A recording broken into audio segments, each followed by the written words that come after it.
কাতার বিএনপির সহসভাপতি কমিউনিটি ব্যক্তিত্ব ইসমাইল মনসুরের আয়োজনে ঈদ উল আজহা উপলক্ষে ঈদ পুনর্মিলনী অনুষ্ঠান অনুষ্ঠিত হয়েছে। কাতারের দোহা জেদিদ এলাকায় একটি বাংলাদেশি মালিকানাধীন রেস্তোরাঁয় জাঁকজমকপূর্ণ এই অনুষ্ঠানের আয়োজন করা হয়। অনুষ্ঠানে প্রধান অতিথি হিসেবে উপস্থিত ছিলেন কাতারে নিযুক্ত বাংলাদেশের রাষ্ট্রদূত জনাব মোহাম্মদ নজরুল ইসলাম। বিশেষ অতিথি উপস্থিত ছিলেন কাতার বিএনপির সাধারণ সম্পাদক শরীফুল হক সাজু। কাতার বিএনপি যুগ্ম সম্পাদক মহিউদ্দিন কাজলের সঞ্চালনায় অনুষ্ঠানে বক্তব্য রাখেন সাংগঠনিক সম্পাদক সালেহ আহমেদ খোকন, সহসভাপতি অধ্যাপক আমিরুল হক।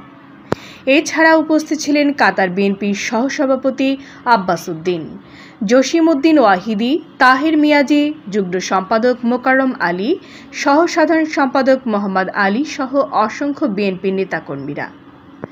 প্রধান অতিথি রাষ্ট্রদূত নজরুল ইসলাম তার বক্তব্যে প্রবাসীদের উদ্দেশ্যে বলেন, নানা উস্কানি ষড়যন্ত্র মোকাবেলা করে বিদেশের মাটিতে দেশের সুনাম নষ্ট হয় এমন কিছু করা যাবে না।